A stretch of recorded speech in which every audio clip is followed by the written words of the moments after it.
What if I told you that right now, as you're watching this video, there are people meeting in rooms you'll never see, making decisions that could change your life without you ever knowing their names? Welcome to the hidden world of secret societies, organizations that have operated in the shadows for centuries, pulling strings and shaping history from behind closed doors. Today, we're going to expose the most powerful and mysterious secret societies that have ever existed, decode their bizarre beliefs and rituals, and reveal how they've influenced everything from world wars to the technology in your pocket. By the end of this video, you'll understand why these groups have remained hidden, what they really want, and most shocking of all, how many of them are still operating today with more power than ever before. But first, let me ask you something. Have you ever wondered why certain symbols keep appearing everywhere you look? The eye on the dollar bill, the compass and square on buildings, the skull and crossbones that's way older than pirates? These aren't coincidences. They're calling cards, left by organizations that want you to know they exist without revealing who they really are. The story of secret societies begins thousands of years ago, but their influence on our modern world is more powerful than most people could ever imagine. And here's what's really unsettling about this topic. The more you learn about these groups, the more you realize that the version of history you learned in school barely scratches the surface of what was really happening behind the scenes. Let's start with the granddaddy of them all, the organization that has inspired more conspiracy theories than any other group in human history, the Illuminati. Founded in Bavaria in 1776 by Adam Weishaupt, the Illuminati wasn't actually trying to control the world through shadowy manipulation. Their original goal was far more revolutionary and in many ways more dangerous to the powers that existed at the time. Weishaupt believed that human society was fundamentally broken because it was built on superstition, religious dogma, and hereditary privilege. The Illuminati's core belief was that through reason, science, and education, humanity could be perfected. They wanted to create a world where merit mattered more than birthright, where scientific thinking replaced religious superstition, and where enlightened individuals could guide society toward a more rational future. But here's where it gets interesting. The Illuminati recruited members by infiltrating other secret societies, particularly the Freemasons. They created an elaborate system of degrees and initiation rituals designed to gradually reveal their true philosophy to members. Lower-level initiates might think they were joining a philosophical discussion group, while higher-level members learned about plans to systematically undermine monarchies and established churches across Europe. The Bavarian government discovered the Illuminati's activities in the 1780s and banned the organization, but by then, the idea had already spread. Members fled to other countries, and the concept of a secret society working to reshape civilization became a template that would inspire countless imitators and fuel centuries of speculation about hidden controllers. Now let's talk about the Freemasons, probably the most misunderstood secret society in the world. With over 6 million members globally, they're hardly secret in the traditional sense, but their rituals, symbols, and hierarchical structure have made them a favorite target for conspiracy theorists. The truth about Freemasonry is both more mundane and more fascinating than most people realize. Freemasonry traces its origins to the medieval stonemason guilds that built Europe's great cathedrals. These craftsmen developed secret techniques and symbols to identify skilled workers and protect trade secrets. As cathedral building declined, these lodges began accepting non-operative members, wealthy patrons, and intellectuals who were fascinated by the symbolism and brotherhood. Modern Freemasonry is built around the concept of making good men better through moral instruction,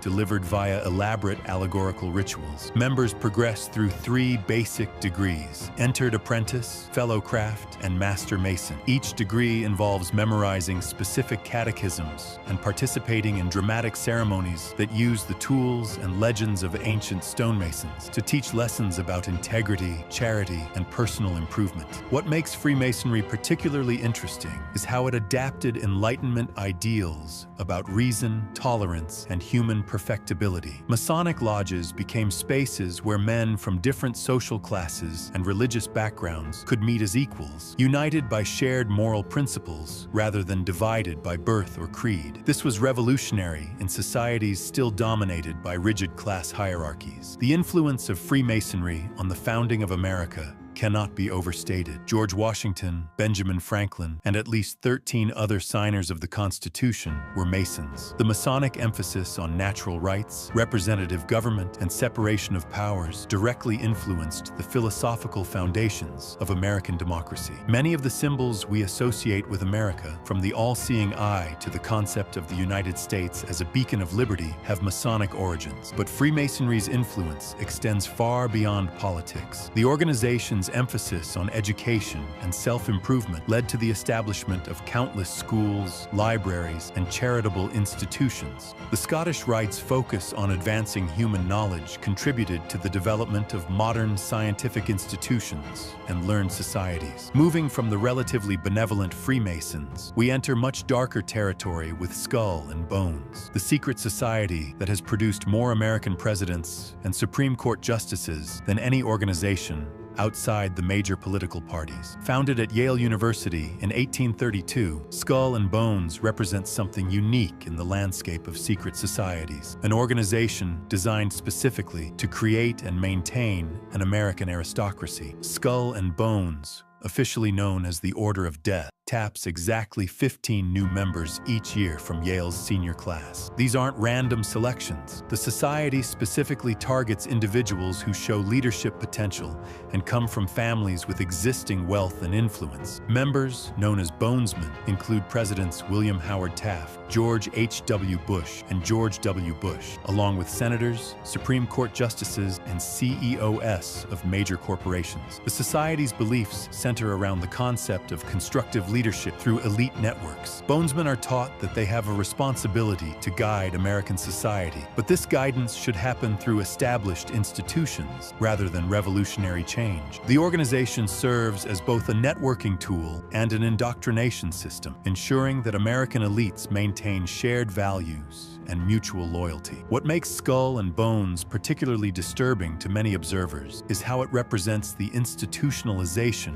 of privilege. While other secret societies, at least theoretically, welcome members based on merit or moral character, Skull and Bones explicitly exists to perpetuate the power of existing elites. The fact that this 190-year-old college society has produced so many presidents and Supreme Court justices suggests that American democracy might not be quite as democratic as we like to believe. The society's rituals reportedly involve confessing personal secrets to fellow members, creating bonds of mutual vulnerability that last for life. This practice ensures absolute loyalty among members while providing the organization with potential leverage over individuals who go on to hold positions of significant power. Now we need to discuss one of history's most tragic examples of how secret society beliefs can be corrupted and weaponized. The Thule Society and its role in the rise of Nazi Germany. Founded in Munich in 1918, the Thule Society began as a German occultist group interested in Nordic mythology and Aryan racial theories, but it evolved into something far more dangerous. The Thule Society's core beliefs combined mysticism with radical nationalism and anti-Semitism. Members believed that the Aryan race represented a superior form of humanity with quasi-divine origins, and that this racial superiority gave Germans the right and responsibility to dominate other peoples. They incorporated elements of Eastern mysticism, Nordic paganism,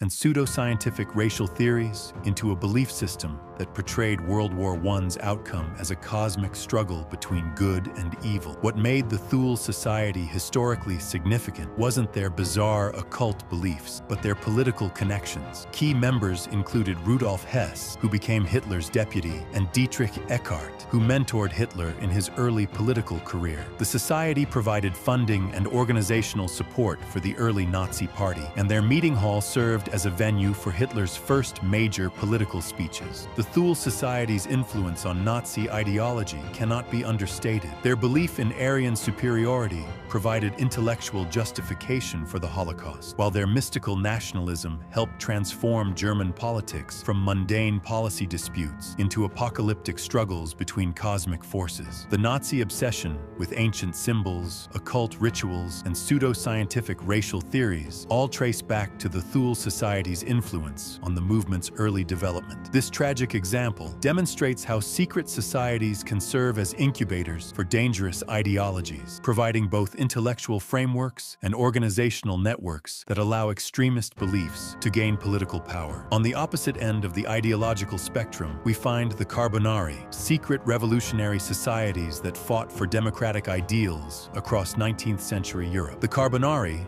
whose name means charcoal burners, operated throughout Italy, France, Spain, and other countries during a period when advocating for constitutional government or national independence could result in imprisonment or death. The Carbonari believed passionately in popular sovereignty, constitutional government, and national self-determination. They developed elaborate initiation rituals and coded communication systems that allowed them to coordinate revolutionary activities across vast distances while maintaining security against government infiltration. Members were organized into small cells that knew little about other parts of the organization, a structure that provided protection against discovery while enabling coordinated action. What made the Carbonari particularly effective was their ability to attract members from across social classes. Unlike many secret societies that catered primarily to elites, the Carbonari included everyone from aristocratic officers to middle-class professionals to working-class artisans, all united by shared commitment to democratic ideals and national independence. The influence of the Carbonari on European political development was enormous. They played crucial roles in the Spanish Revolution of 1820, the Italian uprisings of 1820 to 1821, and numerous other democratic movements throughout the continent. Many future political leaders, including Napoleon III and several founders of modern Italy, began their careers as Carbonari members. But perhaps no secret society has captured public imagination quite like the Knights Templar, the medieval military order whose mysterious disappearance spawned centuries of legends about hidden treasures and esoteric knowledge. Founded in 1119 to protect Christian pilgrims traveling to the Holy Land, the Knights Templar evolved into something unprecedented, an international military and financial organization that operated independently of any single kingdom or authority. The Templars' original mission was straightforward: provide armed escort for pilgrims making the dangerous journey to Jerusalem. But their strategic position in the Crusader states, combined with their religious vows of poverty and their reputation for absolute trustworthiness, transformed them into medieval Europe's first international banking system. Pilgrims could deposit money with Templars in their home countries and withdraw equivalent amounts in the Holy Land, eliminating the need to carry large sums through bandit-infested territories. This system required unprecedented levels of organization and communication across vast distances, capabilities that made the Templars incredibly wealthy and politically influential. The Templars' beliefs combined military valor with mystical Christianity. They saw themselves as spiritual warriors fighting a cosmic battle between good and evil, with the Holy Land serving as the physical manifestation of this spiritual conflict. Their rule required members to live as warrior monks, taking vows of poverty, chastity, and obedience while training constantly for battle. What made the Templars dangerous to existing power structures wasn't their military might alone, but their independence. They answered directly to the Pope, not to kings or local bishops, and their financial resources made them powerful players in European politics. They could fund wars, influence royal successions, and operate their own diplomatic networks. The order's dramatic end in 1307, when King Philip IV of France arrested all Templars in his kingdom on charges of heresy and devil worship, created the template for secret society persecution that continues to influence popular culture today. The fact that many Templars escaped arrest and that their vast treasure was never found fueled centuries of speculation about surviving members carrying on the order's work in secret. This brings us to one of the most persistent questions in secret society research. Do modern organizations claiming Templar heritage represent genuine continuations of the medieval order, or are they simply using prestigious historical associations to legitimize their own activities? Modern Templar organizations typically focus on Christian charitable work and historical preservation rather than banking or military activities. However, their emphasis on ancient wisdom, secret traditions, and elite membership continues to attract individuals seeking both spiritual meaning and social connections with other successful people. The influence of secret societies on modern technology and scientific advancement often surprises people who associate these organizations primarily with political conspiracy or occult ritual. The Royal Society of London, founded in 1660, began as an informal gathering of natural philosophers who met in secret to discuss experimental science at a time when challenging accepted knowledge could be dangerous. The Royal Society's motto, "Take nobody's word for it," represented a revolutionary approach to understanding the natural world through direct observation and experimentation, rather than relying on ancient authorities or religious doctrine. Early members included Isaac Newton, Christopher Wren, and Robert Hooke, individuals whose discoveries laid the foundation for modern physics, architecture, and biology. What made the Royal Society function as a secret society wasn't elaborate rituals or political conspiracy, but their commitment to sharing knowledge only among trusted members who could evaluate new ideas without the prejudices and limitations imposed by religious or political authorities. They developed coded correspondence systems and published their findings in Latin to limit access to educated elites who could appreciate their significance. The Society's influence on technological development cannot be overstated. Their emphasis on experimental method and mathematical precision created the intellectual framework that enabled the scientific revolution and ultimately the industrial revolution. Modern concepts like peer review, reproducible experiments, and evidence-based reasoning all trace back to practices developed by this secretive group of 17th century intellectuals. Today's technology companies often function with similar secrecy around their research and development activities. Silicon Valley's culture of stealth startups, non-disclosure agreements, and limited information sharing reflects the same understanding that breakthrough innovations require protection from competitors and premature public scrutiny. Speaking of modern parallels, we cannot discuss secret societies without addressing the World Economic Forum and similar organizations that operate in plain sight while maintaining exclusive membership and significant global influence. Founded in 1971 by Klaus Schwab, the WEF brings together political leaders, business executives, and intellectual elites to discuss global challenges and coordinate responses. The WEF's stated mission involves addressing issues like climate change, economic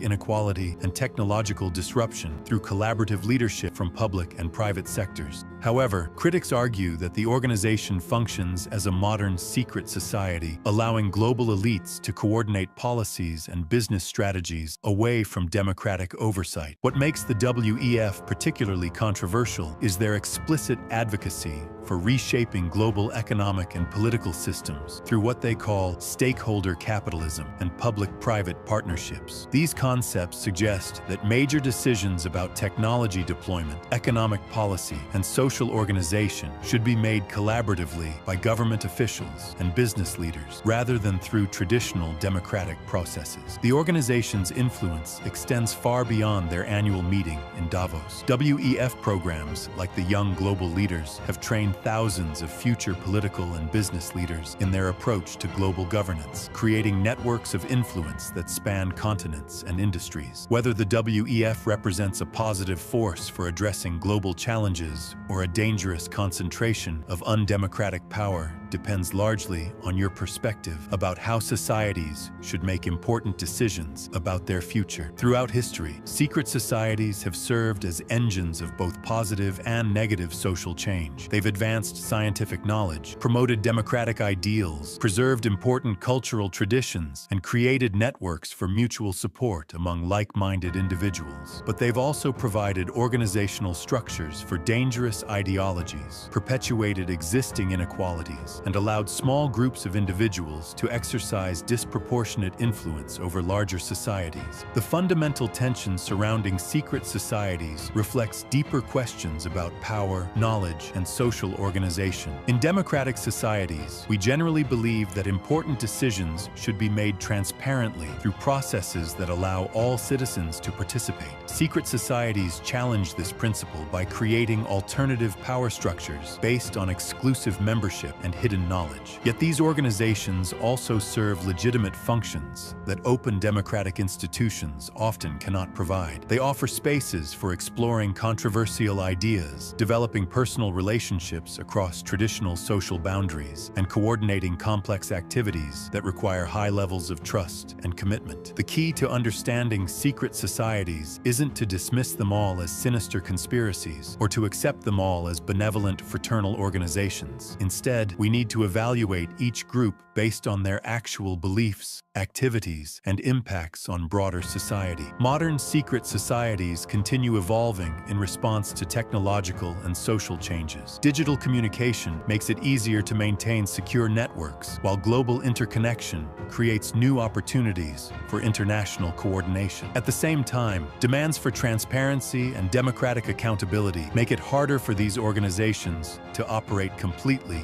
in secret. The future of secret societies will likely involve finding new balances between legitimate needs for privacy and exclusivity versus democratic demands for transparency and accountability. Some organizations will adapt by becoming more open while maintaining their core functions. Others will become more secretive as surveillance technologies make privacy more difficult to maintain. What remains constant is human nature's tendency to form exclusive groups based on shared beliefs, mutual interests, and personal relationships. As long as people seek meaning, purpose, and connection beyond what mainstream society provides, secret societies will continue existing in various forms. Understanding these organizations helps us better comprehend how power actually operates in our complex world, where formal democratic institutions interact with informal networks of influence in ways that aren't always visible or well understood. The more we know about how these hidden systems work, the better equipped we become to ensure they serve positive rather than destructive purposes. The story of secret societies ultimately reflects the ongoing human struggle between the need for individual freedom and the requirements of social cooperation, between the pursuit of truth and the maintenance of stability, between the desire for exclusive knowledge and the democratic ideal of shared information.